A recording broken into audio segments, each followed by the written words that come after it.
Everyone, good morning. এখন ঘড়ির কাঁটাতে মোটামুটি বাজে ওই 6:30। এখন থেকেই আজকে ভিডিওটা স্টার্ট করলাম। আজ প্রথম দিন আমার মেয়ে কোনো অন্য স্কুলে যাচ্ছে। তো সকাল থেকেই ভীষণ একটু টেনশনে রয়েছি, অনেকটা দূরে আর অনেকটা টাইম, আর মনটা না একটু ভালো লাগছে না, যার জন্য একদম ফার্স্ট সকাল থেকে ভিডিওটা স্টার্ট করিনি। মানে উঠেছি আমি বলতে পারো ওই মোটামুটি 4:45। তো মেয়েকে রেডি করিনি এখনও, ওকে ঘুম থেকে উঠিয়ে ওকে ভাত খাইয়ে তারপরে এই যে টিফিন বক্সটা প্যাক করলাম আর জলের বোতলটা ভরে দেবো। আর ও প্রথম দিন এত সকালে উঠলো। ওর আগে যে স্কুলে যেত তখন কিন্তু ওর 8টা থেকে স্কুল ছিল। তো আমি ওকে 7টায় ঘুম থেকে উঠাতাম, 1 ঘন্টার মধ্যে রেডি করতাম, তারপরে পাঠাতাম। কিন্তু এখন ওর যেহেতু 7টায় বাস আসবে, আগে যখন স্কুলে যেত আমরাই নিয়ে যেতাম, বাট এখন অনেকটা দূরে স্কুল, তার জন্য এখানেই বাস আসবে। তো ওকেও আমি আর ওর পিসি দুজনা মিলেই রেডি করছিলাম, আর ড্রেসটা যে কী করে পরাই সেটাই বুঝতে পারছিলাম না। আর ও তো ভীষণ খুশি, মানে নতুন স্কুলে যাবে তাই। যাই হোক, মেয়েকে পাঠিয়ে দিয়েছি, সেটা আর ভিডিও করা হয়নি, তোমাদের অন্য একদিন দেখিয়ে দেবো। আর এদিকে কালকে রাতে না দুধটা আর জাল দিইনি, তো ফ্রিজে ভরে রেখেছিলাম, সেটাই ভাবলাম দুধটা আগে জাল বসিয়ে দিই। এক পাশে দুধ জাল দিয়েছিলাম আর এক পাশে হলো চা বসিয়েছিলাম।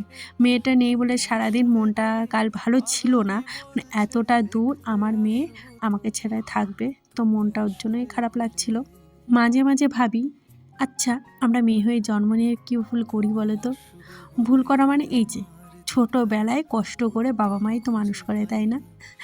কিন্তু বড় হয়ে যখন মেয়েকে পরের বাড়ি দিই, তারা তখন যদি আমাদের উপর দায়িত্ব পালন করে, পরের ছেলেকে দেওয়া মানে সেটা মেয়েটা একদম পর হয়ে যাওয়া। মানে তোমার মেয়ে কাজ মানে ওই সংসারের জন্য সমস্ত কিছু করবে, কিন্তু আমাদের জন্য কিছু করতে পারবে না, সেটা নিজেকে দিয়ে বুঝি।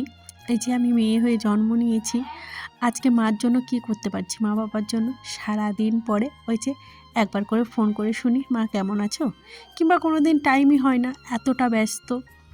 আসলে যত বড় হই তত অনুভূতিগুলো আরও বেশি বেড়ে যায়।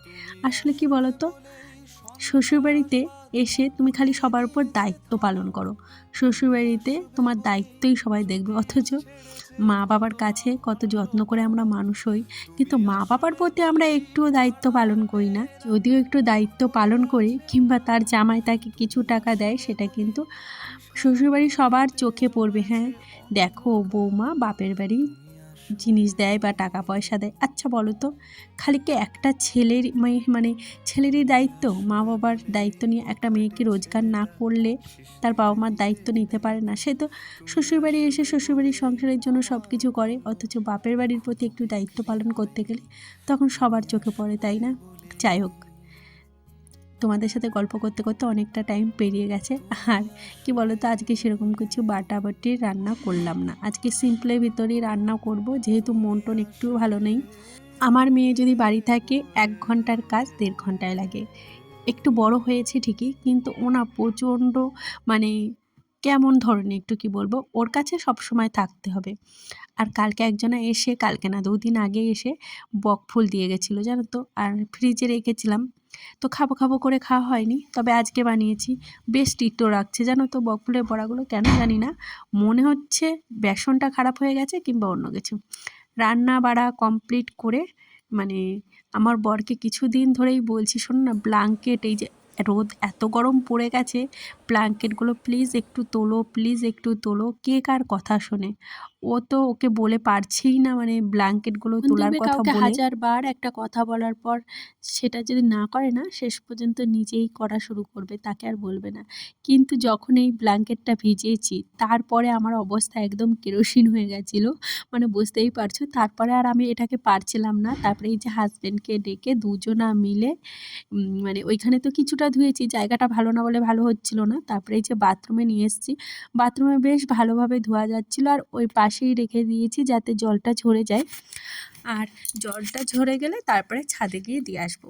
আর এদিকে আমি ঘরটাও মুছে নিচ্ছি, আমার প্রচণ্ড ঠান্ডা লেগেছে, সবসময় তো কাছে রুমাল রাখা যায় না, পুরো জলের মতো টপ টপ করে পড়ছে চোখ মুখ দিয়ে, মানে এতটা কষ্ট হচ্ছিল। আর জল ঘাটা সকাল থেকেই পড়ছে, যতবার জলে হাত দিচ্ছি ঠান্ডাটা মনে হয় বেশিই লাগছে। আর এখন একটু এই যে ঘরগুলো মুছে দিচ্ছি। আর আজকে ছিল বৃহস্পতিবার, বৃহস্পতিবার থাকলে একটু তাড়াহুড়ো জানো তো থাকেই। এই যে তাড়াতাড়ি করে মানে বারান্দাটা মুছে স্নান টান করে এই যে এখন চলে এসেছি আলপনা দিতে। মানে বৃহস্পতিবার হলে না একটু আলপনা দিতে আমার বেশ ভালো লাগে, কিন্তু আমি আলপনা একদমই ভালো পারি না। আর এতটা রোদ কি বলবো, ওই নিচটাতে আমি আলপনা দিতেই পারছিলাম না, মানে প্রচণ্ড তাপে একদম গরম হয়ে গেছিলো। তাই ভাবলাম থাক ওই নিচটায় আর আলপনা দেবো না। তো আমার মেয়ের স্কুলে গার্জেন মিটিং আছে, তো সেইখানে ভেবেছি যাব কাল পরশু দিন হয়তো আছে। যাই হোক সেটাও তোমাদের সাথে শেয়ার করব। আর একটা বড় ফুলের মালা রেখেছিলাম, তো মালাটা কীভাবে বাঁধবো বুঝতে পারছিলাম না, তো মাঝখান থেকে কেটে আবার এইভাবে বাঁধছিলাম।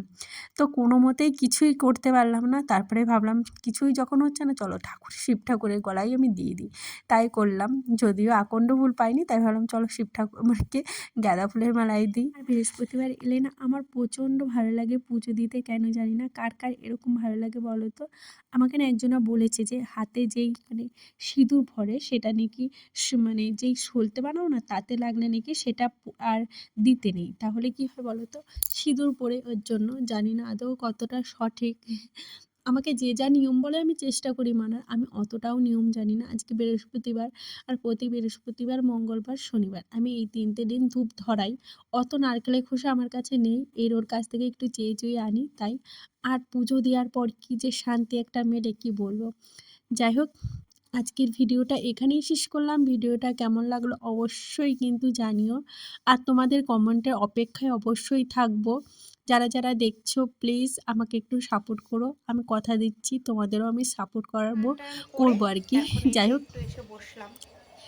তো যাই হোক, ভিডিওটা এখানেই শেষ করলাম। ভিডিওটা ভালো লাগলে প্লিজ একটা লাইক কমেন্ট করো। তার মতো টাটা, দেখা হচ্ছে আবার একটা নতুন ভিডিওতে।